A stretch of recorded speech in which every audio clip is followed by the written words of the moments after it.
Mayong adlaw kanaton tanan mga igsoon, Luzon, Visayas ug Mindanao. Mayong adlaw kanaton tanan nya ilabi na gyud sa mga kaigsunan nato nga naa sa laing country nga nagtrabaho para sa ilang pamilya. Mayong adlaw kaninyong tanan diha mga igsoon, kumusta mo? Ug unta nga naa mo sa mayong kahimtang karon. So karon mga igsoon, no, magwali ta kabahin sa pulong sa Ginoo ug kabahin sa kamatuoran mga igsoon, kay ang Ginoo puno siya sa kamatuoran. Mo na ang atong iwali sa mga katawhan kamatuoran gayod, ug dili lang base sa atong kaugalingong panabot. Aduna sa tay gibasihan nga ebidensya, Biblia ug referensya. So atong iwali ang kamatuoran mga igsoon, dili bakak, kay ang malipay na ng bakak nga wali mga igsoon dili ang atong Ginoo kundi ang kontra sa atong Ginoo nga mao ang yawa. Mo nang magwali ta sa kamatuoran kay diha malipay ang atong Ginoo. So karon mga igsoon, no, magpaila de ko, ako day si Bro Jomer Arojo, usa lang ko ka ordinaryo nga membro sa simbahang Katoliko.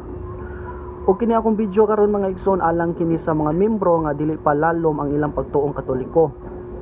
Kay haron sa ilang pagtan-aw ani akong video, no, daghan sila makatunan mga igsoon nga maski dili kayo tahanas kayo magwali, apan sige lang, ang importante nga aduna tay ebidensya ba nga mapakita sa mga katawhan. So ang katuyuan ako mga igsoon aron kamo mga kaigsunan ako mga membro sa simbahang Katoliko, aron dili mo masaag sa laing ang pagtuo. Kay daghan kayo karon nga magsangyaw sa pulong sa Ginoo, dili mo sultis kamatuoran mga igsoon, no? Mingon sila mga igsoon kay bag-o lang ko nakadungog ba nga naay nagwali bitaw. Mingon siya nga dili daw importante ang relihiyon, dili importante ang mayong buhat, importante nga mituo ka ni Kristo, maluwas na daw ka. Tan-awa mga igsoon kung unsa ka bakako ni, kung unsa ang ilang gibuhat para masaag ang mga katawhan, mao ba nagitudlo sa Biblia? Ilang kutloon ni mga igsoon kaning bersikulo ha. Epeso kapitulo 2 bersikulo 8 hangtod sa 9. Atong basahon mga igsoon ha. Kay tungod sa grasya sa Dios naluwas kamo pinaagi sa inyong pagtuo kang Hesukristo. Kiniga sa gikan sa Dios ug dili pinasikad sa inyong mga binuhatan. Busa wala gayoy makapasigarbo. So klaro kayo mga igsoon.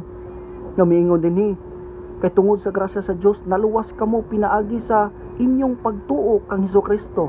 So wa joy mabasa diri mga igsoon nga relihiyon, no. Wa mabasa diri oy. Mao nang kung kamo ug wala mo'y alamang sa Biblia mga igsoon, kung dili mo hilig magbasa og Biblia, sus madagit jud mo ani mga tawhan ng mga igsoon. Kay nganuman, kay kung namoy alamang sa Biblia mga igsoon, tan-awa ra ang ilang gibuhat sa pagputol sa pagputol sa mga bersikulo ba, sa pagputol sa pulong sa Ginoo. Ilam ning giputol mga igsoon, wala man nila gipadayon og basa sa Epeso 2 kapitulo 10. So ilang giputol atong basahon, atong kumpletohon mga igsoon. Mao niha sugod ta sa una, Epeso kapitulo 2 bersikulo 8 hangtod sa 9, hangtod sa 10. So sugod ta sa una mga igsoon.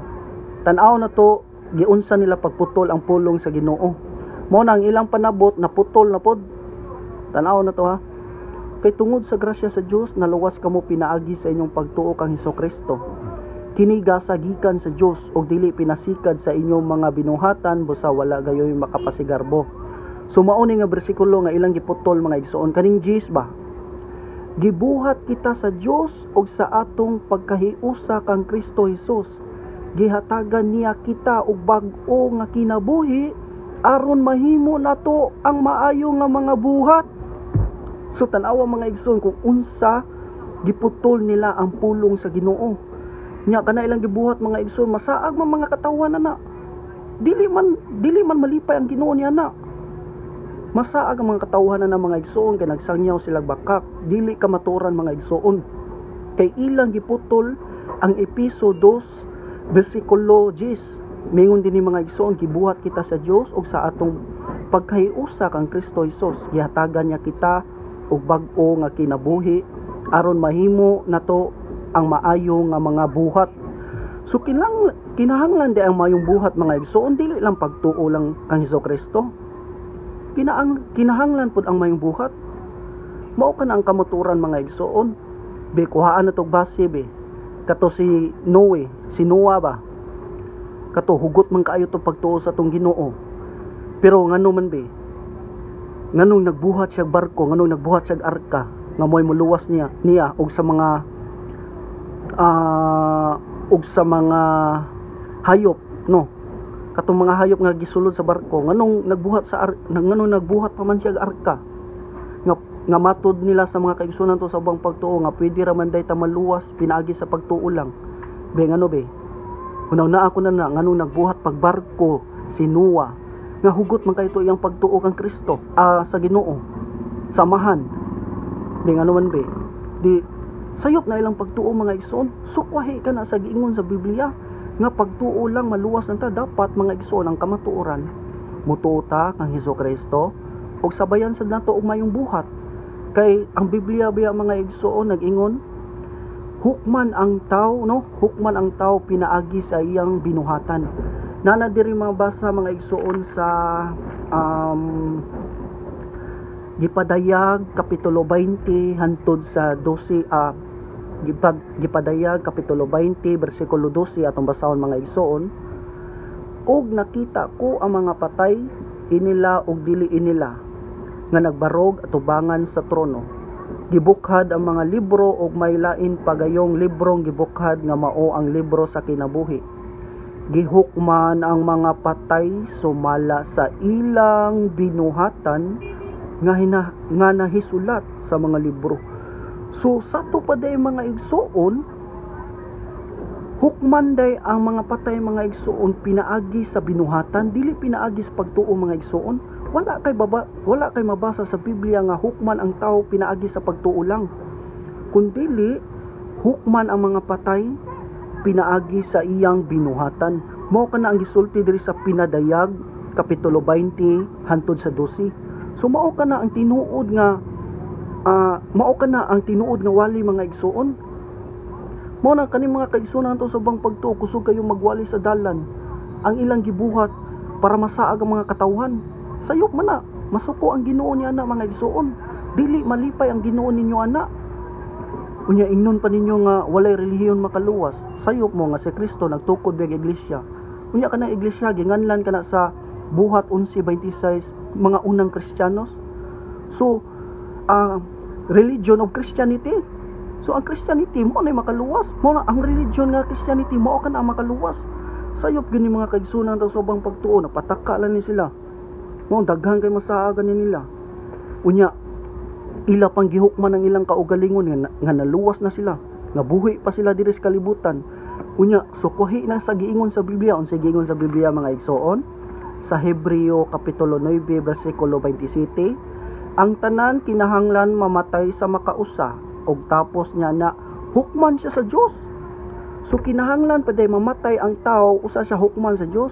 Unya kani mga kaigsunan na to, buhi pa man ni gihukman naman nila nga naluwas sila. Pag sure mo diya mga igsoon kapataka ng uloy mo, inyong gisaag ang mga katawhan sa tibuok kalibutan, gisamutan ninyo kalipay ang nyawa mga igsoon. Naguol ang Ginoo ninyo, wala malipay ang Ginoo ninyo kundili naguol. Asa mo mangita na inyo nang gihukman ninyong kaugalingon nga naluwas na mo nga buhi pa mo diri sa kalibutan. Unya ang giingon day sa Biblia Hebreo kapitulo 9 bersikulo 27, ang tanan kinahanglan mamatay sa makausa ug tapos niya na hukman siya sa Dios. Ikamatay pa diay sa tao day mga igsoon, usa siya hukman sa Dios kung siya ba naluwas o dili. Pag sure mo diay mo na mga igsoon, paminaw jud mo sa pari. Paminaw mo sa pari mga igsoon, ilabi na sa mga Catholic faith defender, no? Kay kani mga katawhan na god, kani mga pari na to nagsulti jud sa kamaturan. Dili man tanan pari no nga maayo jud, no? Nya wa man sa taga-tudlo, kami mga Katoliko wa may gatudlo, dili man pagtuo na mo nga perpekto mi, no? Kami man jud tanan makasasala. Unya nganong mag-focus man ta ni Judas Iscariote nga aduna may 11 ka mga apostoles nga nagpabilin. Di adto ta focus nila. Kay dito man ta mamaayo. Dili man ni Judas Iscariote. Mo nang paminaw sa mga pari mga igsoon, no? Tun-an na to ang pagtuong Katoliko para dili ta masaag sa mga laing tinuuhan. Mo nang pasensya kayo, no? Kung adunay masakitan ni akong wali karon. Pasensya kayo pero sila gani confident gani sila nga tinukod ra silang tao, kita pa kaha nga tinukod ta ni Kristo. Mao nang isog kita, dapat isog ta sa pagtuo. Kay ang Ginoo mga igsoon, malipay ka nato pagsulti, pagsangyaw sa kamaturan. Dili bakak, kay ang kamaturan mao kanay makahatag nato kaluwasan. So daghan salamat mga igsoon, anil ta kutob. God bless kaninyong tanan.